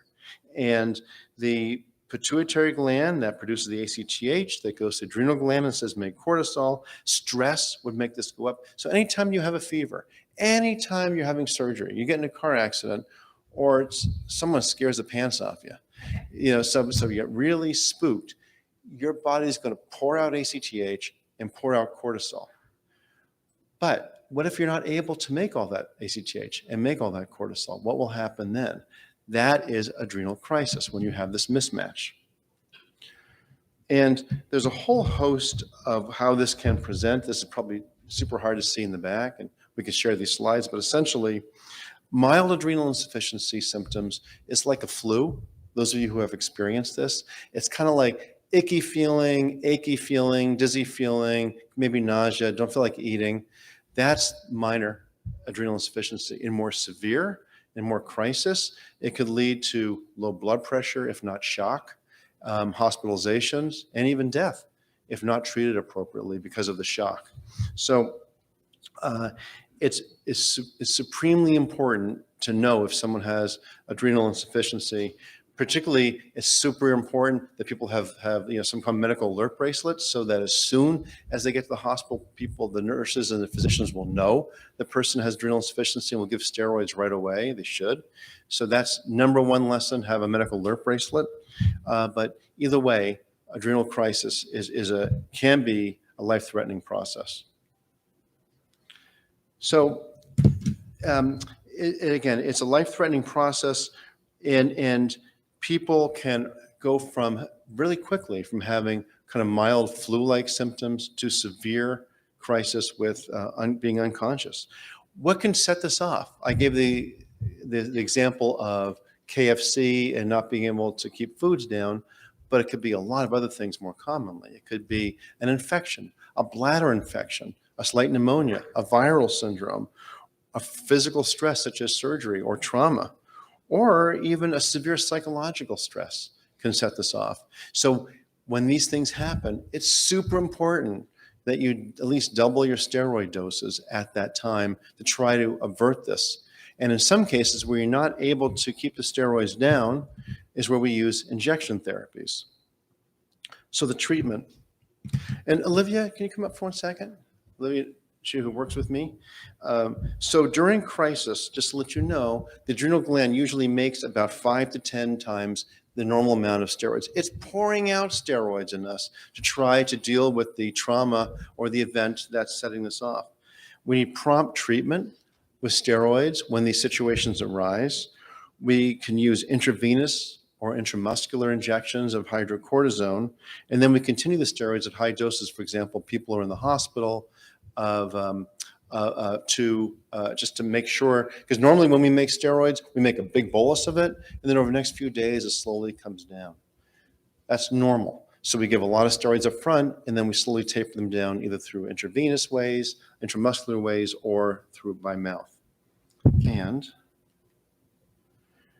I was hoping to ask Olivia, who we work together, but some of you may have access to this. So in people who are having adrenal crises, again, what you have to do is get a shot of steroids. And usually, if you don't have it at home, you need to go to the emergency room. What we try to do is give patient education in case someone's prone to this, maybe it's happened before, we don't want that to happen again, about having injections of steroids at home. Olivia, could you tell a little bit about what we do for patients like that? Hi. This is Olivia right here. Hello. We have something called Solu-Cortef and Actovial that we prescribe for our patients. Solu-Cortef does actually come reconstituted as well, but it doesn't have as long of a shelf life. And so it comes as an Actovial, which separates the medication from the diluent. And when you need to use it, you smash the two together, kind of shake it up a little bit, and then you can draw it up out of the vial and then give yourself an intramuscular injection, usually into your quadricep. Okay. Not the easiest thing to do when you feel really, really lousy, right? So this is something that we often teach patients and their maybe a family member.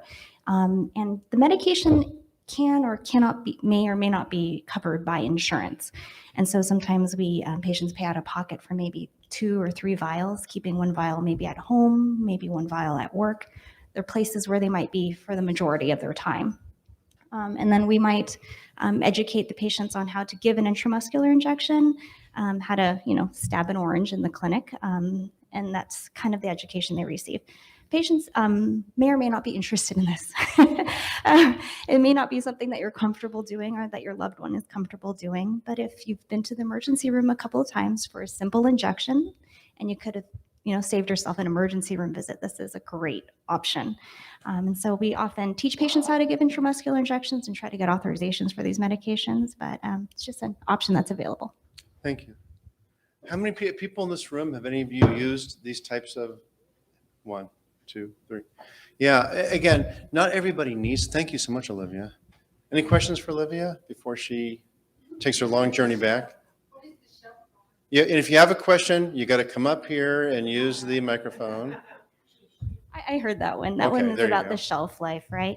I think it really just depends on what the pharmacy dispenses to you, but I've seen patients get it as frequently as every 3 years. So I'm not sure. I'd have to ask a pharmacist. Unless there's a pharmacist here who knows. I know we have a dentist. Oh, yeah. Yeah, I just had a quick question. You mentioned Solu-Cortef. What was the other medication? It comes as an Actovial. So this is the preparation. And Right. I'm sorry, I don't have like a little thing to show you guys, but it has the medication. Oh, look at you, you're matching. Yeah, we've got the same thing. Twinsies. Yeah. That's perfect. Yeah, that's exactly what I'm talking about. It's just the preparation that it comes in. What was the other one? No, it is the Actovial. This is the only one. Okay. Yeah, as a separation. You can get it pre-mixed. There are different kinds of steroids that you could possibly self-inject. There are a couple patients I This think who is are the on. main one that we use. Yeah. Yeah, no, I was just looking for something easier because when you're in an adrenal crisis and you're shaking and sweating and nervous and stressed, it's hard to Absolutely, yes, and that's why we sometimes teach loved ones because you're not in the best condition to give yourself the think they're medication that you're not okay used with to. Or go to the emergency room, yes. Thank you, Carmen. That last point is an important one that Olivia was saying, and you just heard again. It is not easy to self-administer this when you're sick. So first is a decision whether you should take it in the first place. And I tell people, have a low threshold for taking it. The only consequence is it hurts a little bit where you give it, but it can be life-saving otherwise. So have a low threshold. If someone feels like they're getting sicker, they're feeling more lousy, just take the darn thing.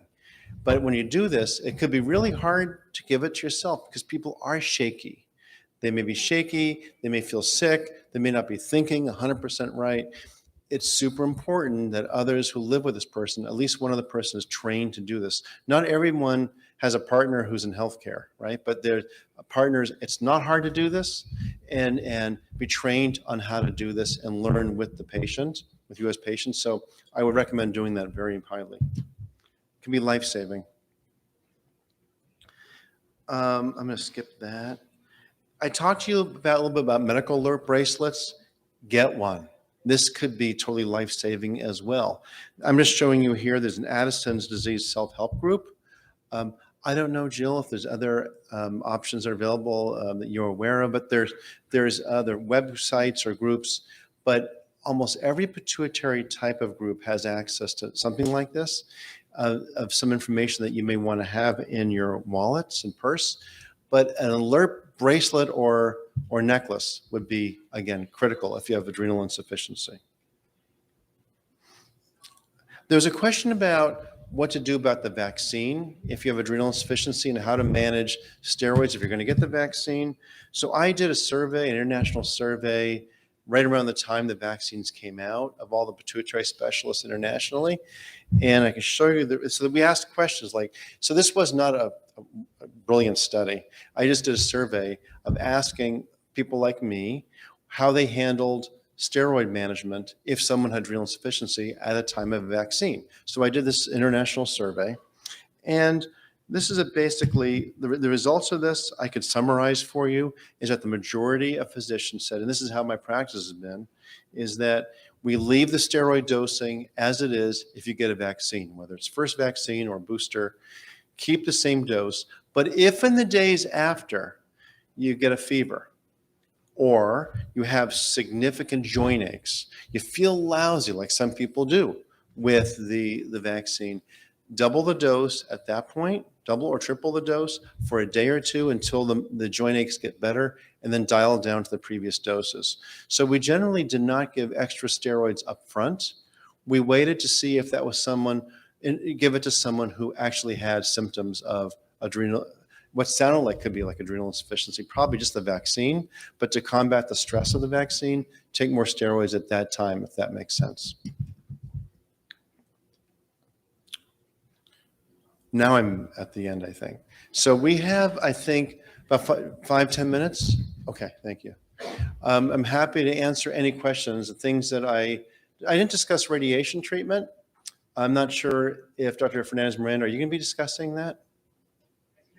Are you going to be discussing radiation treatment at all? A little bit, but we can discuss how to. Oh, okay, thank you. Okay, so essentially just a few words on radiation treatment, where that fits in. Radiation treatment is usually used in adjuvant. That means not first, but second line or third line therapy for people who have tumors that the surgery couldn't remove. And in my practice, usually people who I can't control easily with medical therapy. So radiation therapy comes in two flavors.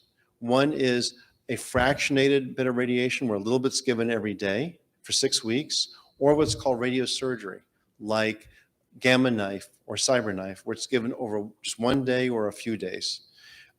If you give 1 or a few days, you can give a lot at one time. And you can give that to somebody who has tumor that's not too close to the eye nerves, because if it's right at the eye nerves, you don't want to give too much, because that can maybe leave a little damage to it can damage the eye nerves. So either way, radiation treatment is usually used as a second line therapy. Now, the good about radiation treatment is it can kill these tumors. And the international data, it can control, meaning normalize the IGF-1 in about 2/3 of patients, but it can take 5 years or 10 years to work. So during that, that's a reality. So that's why in patients who are going to have radiation treatment, I try to control them medically first, know what I use to control them, and then hold the medications, give the radiation treatment, afterwards restart the medications, and then get the IGF-1 normal, and once a year, we remove the medications to see if the radiation is kicked in. If it hasn't, restart the medications, another year, do the same thing. So it can take 2 to 10 years for radiation to be effective. Just a reality. So in that time period, we need to bridge the active till inactive disease with medical therapy. That's an important consideration, but it can be effective and can work. Side effects of radiation treatment can include another kind of cancer forming in that area because of the radiation. Rare, about 1.2% risk of that happening. Happens about 20, 30 years later, but it is a risk. This is why, for me, I like controlling with medical therapy if I can. But there's certainly a role of radiation treatment to manage those patients who are having difficulty managing. Okay, I have time for a few questions. Are there any from the Zoom? We're not collecting questions. Oh, okay. Any questions, things I didn't cover? We have one question coming up. She's making her way.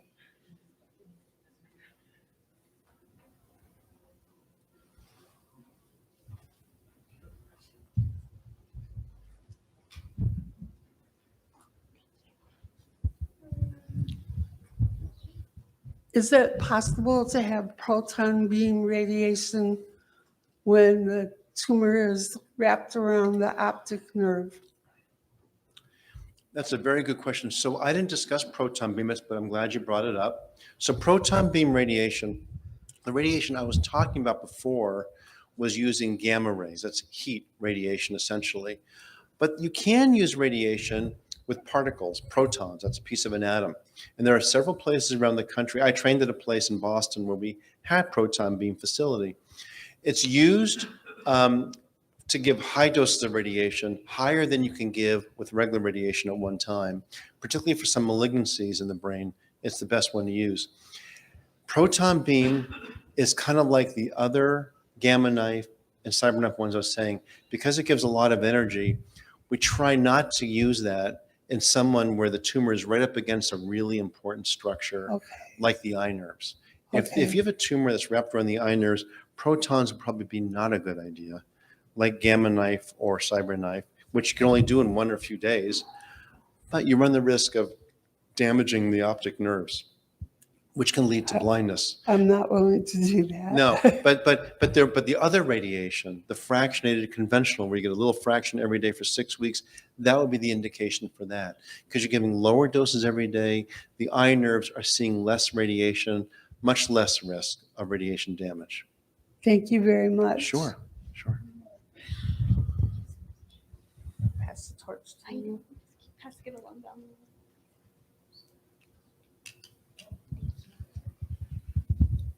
Hello, I just wanted to know what the relationship of IGF-1 and a binding protein is. IGF-1 and, I'm sorry? Binding The binding protein? Binding protein. Oh, really good question. Okay. So IGF-1 is the hormone we were talking about, but turns out IGF-1 isn't circulating around naked. So it's got some proteins bound to it, these binding proteins. These binding proteins, which are also regulated by how much growth hormone that exists in the blood. And so IGF-1 is surrounded by this binding protein. IGF-1 would fall very quickly, and we can measure it within days after surgery if it was a naked IGF-1, but it's not naked. It's got clothing on. It's got this IGF binding protein, which because of their regulation can take weeks to fall. So that's why when we remeasure IGF-1 after surgery, we don't do it right away. We do it, the guidelines we wrote said wait 12 weeks, but you can do it earlier, 6 or 8 weeks if it's down. But the reason why the IGF-1 takes a long time to fall down is because of these binding proteins. Now, there are other ideas of just measuring the binding protein. There's one particularly called IGF binding protein 3. And this one type of test can be done, and you can measure it. And there was some interest, I'm going to guess 25, 30 years ago, that can be used as another marker for acromegaly. Turns out it's a poor marker and not very good. It's almost used more commonly by the pediatricians to look for deficiency in short kids using that marker, but not as much in acromegaly. So I've measured at times when the IGF-1 is kind of a borderline value. I'm not sure if the person really has acromegaly. I found it to be useless in my practice, and the literature has not shown it to be super useful either. Okay, thank you. Sure.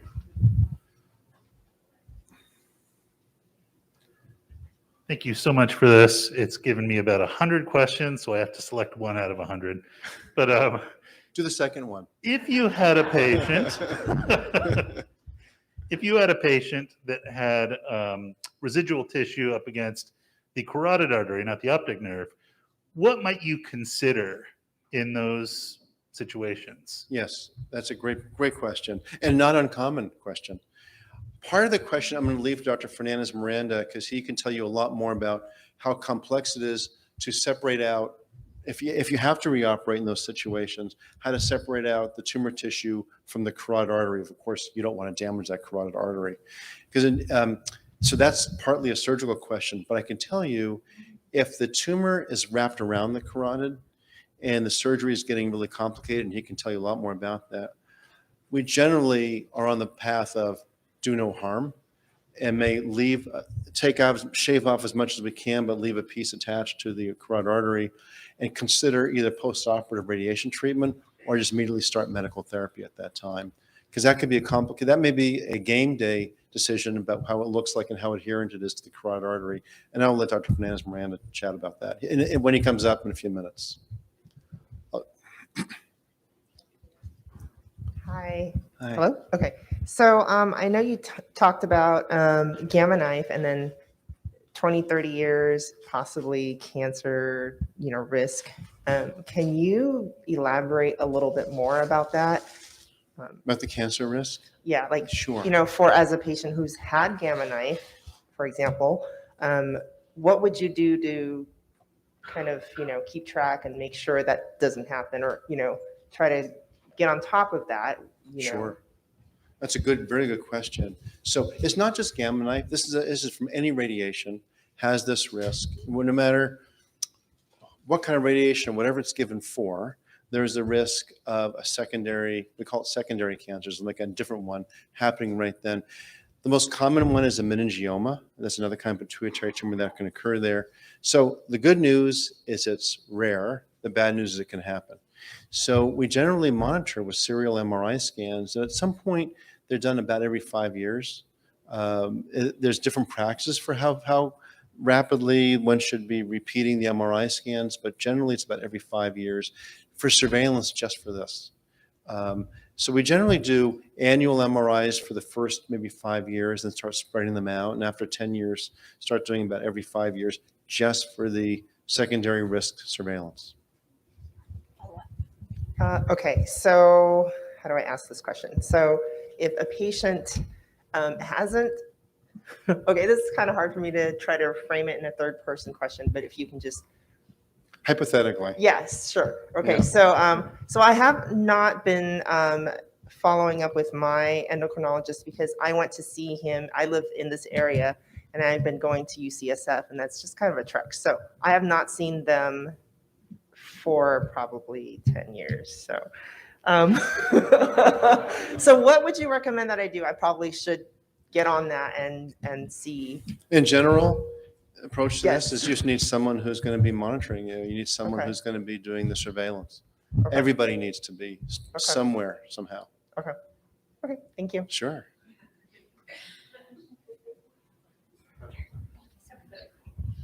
So I do have a question, but as a brief follow-up to what you said about the meningiomas, meningiomas are benign tumors.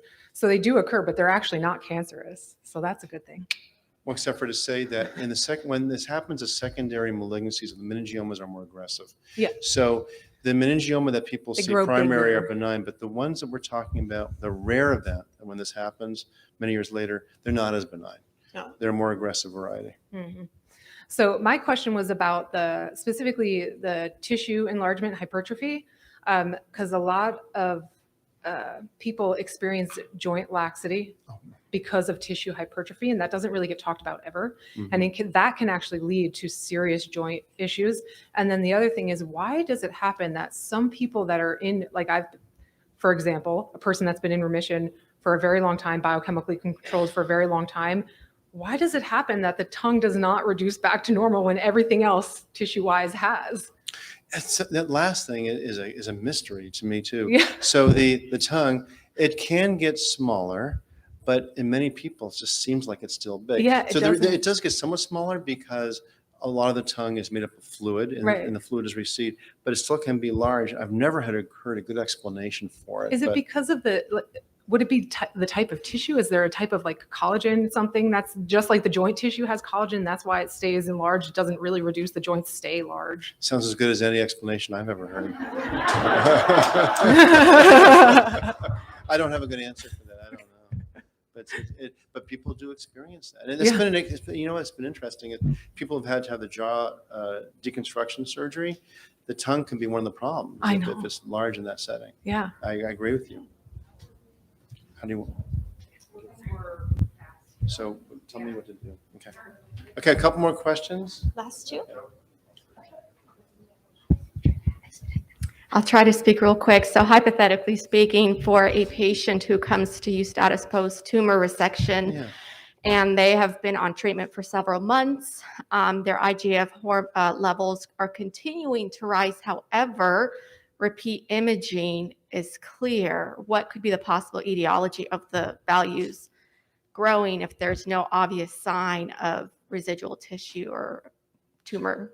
Well, I mean, if this is hypothetically a situation where someone's taking, let's say, a somatostatin analog, octreotide, lanreotide, I think it's what you're asking, and despite increasing the dose, the IGF-1 is still climbing.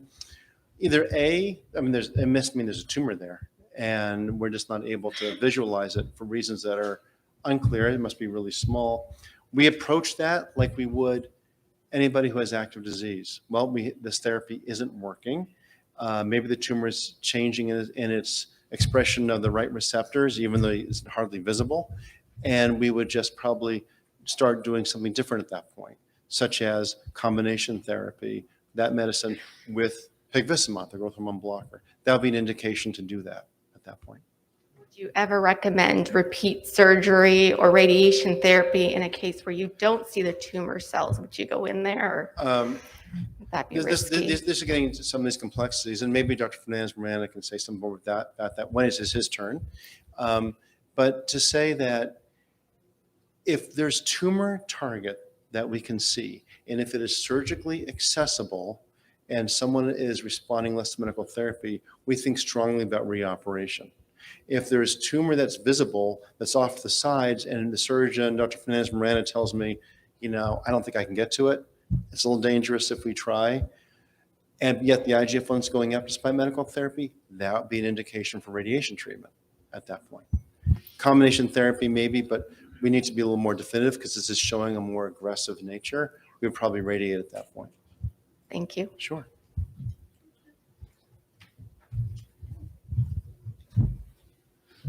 Isn't he fabulous? Give my hand.